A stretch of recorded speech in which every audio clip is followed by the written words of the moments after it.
બહુ બધું નિયમથી ચાલે. તમે મને ગમ્યો ખજો કે આ દેશ મને ગમ્યો, પણ અમારા જેવો નહીં.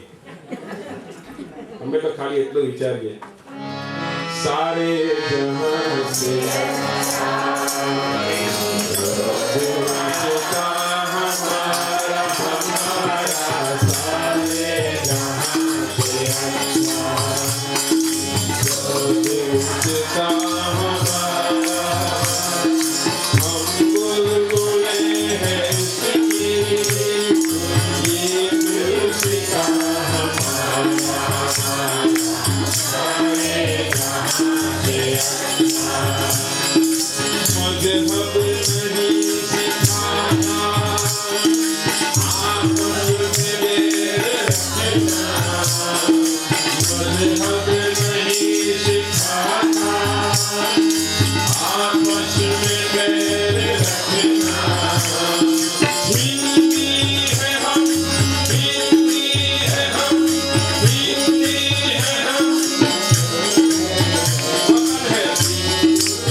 આજે આટલી બધી વસ્તી યાર 1.2 એક છે ને, 1 અબજ અને 20 કરોડની વસ્તી, આટલો મોટો દેશ.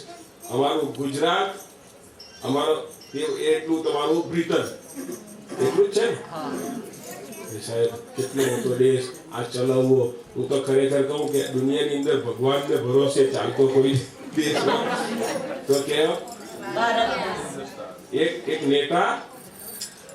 નેતાએ એક દિવસ ડ્રાઈવરને કહ્યું, ड्राइवर आज गाड़ी मैं चलाऊंगा, तू पीछे बैठ, गाड़ी मैं चलाऊंगा.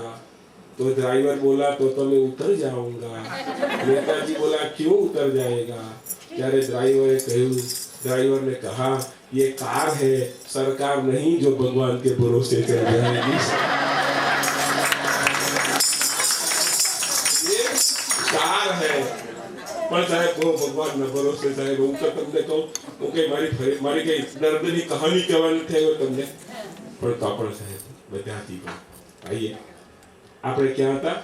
પેલો પાણીમાં બેઠો, ભગવાનને ચિંતા થઈ. ભગવાન કહે છે કે આપણી જવાબદારી થશે, આવતીકાલ સવારે મંદિરના ઘંટ વગાડવા કોઈ નહીં આવે કે એવો કેવો ભગવાન કે ભગતનું ધ્યાન નહીં રાખ્યું, એટલે મારે જવું જોઈએ. ચતુર્ભુજધારી સાહેબ શંખ ચક્ર ગદા અને પદ્મ લઈને આવ્યા ભગવાન નીચે સીધા પાણીમાં. અને પાણીમાં આવ્યા, ચતુર્ભુજ જોયા અને પેલો વિચાર કરે કે આ કયું પ્રાણી આવ્યું, કારણ કે એને તો વિચાર કોઈ દિવસ ભગવાનને જોયા જ નહીં. એટલે પેલા કોણ તમે? કે તું જેને માટે અહીંયા આવ્યો છે હું નારાયણ જાતે સ્વયં માય સેલ્ફ, રેકોગ્નાઇઝ મી, મને ઓળખ. તો પેલો કે ના, કે પેલો શું આમ ના પકડી નાખી ના, એટલે ઓળખ કે છે કે, એટલે પેલા ઈશારામાં કહ્યું કે આવા તમારા જેવા તો કેટલા આવે ને કેટલા. અમારા ગામની અંદર પેલો ભવૈયો નાટક કરવા આવે તે આવું જ પહેરી ગયું. પેલો ભગવાન કે હું જાતે યાર તું જો આ 4 હાથ હાચા છે, હું નહીં માનું કે.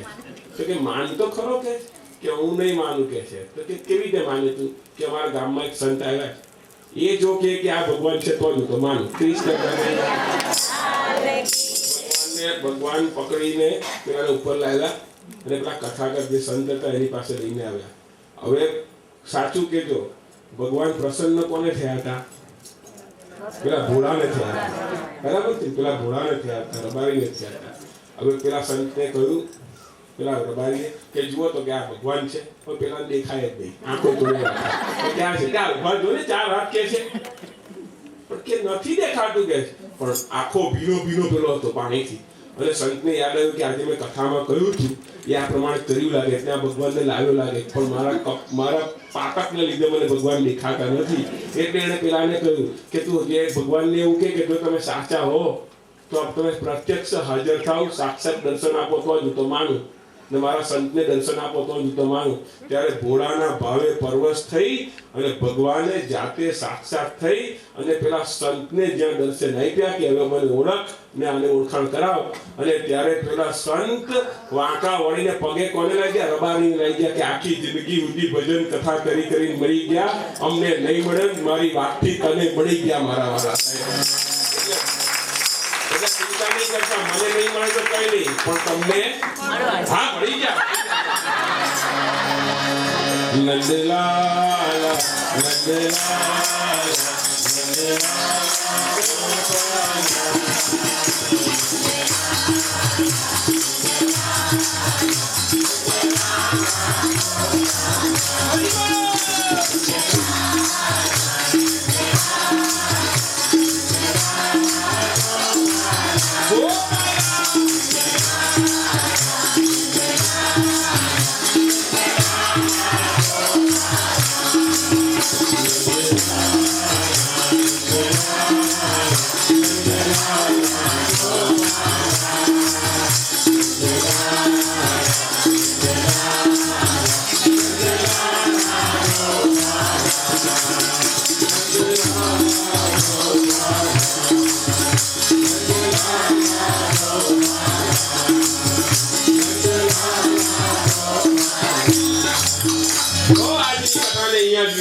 આવતીકાલ ફરીથી 4 વાગે બરાબર આપ હાજર રહેશો. અને કાલે શું છે? કૃષ્ણ જન્મ અને ત્યારબાદ નંદોત્સવનો કાર્યક્રમ છે. અહીંયાથી સૂચના અપાશે, એ પ્રમાણે આપ સૌ એને પાલન કરશો એવી આશા સાથે આજની કથાને વિરામ આપું. પહેલા 2 મિનિટ માટે ભગવાનનું નામસ્મરણ અને ત્યારબાદ જય ઘોષ, ત્યારબાદ થાળ આપી થશે. આઈએ પ્રેમ से હરે રામ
श्री कृष्ण कन्हैया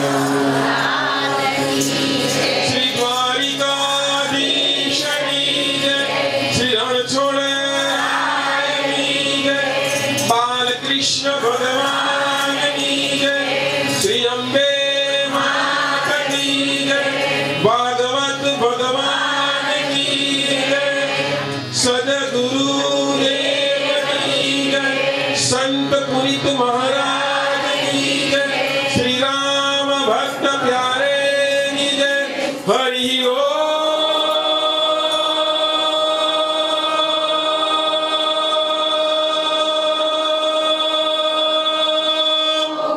नमः पार्वती पतये। हर हर हर महादेव हर। सर्वने जय श्री कृष्ण।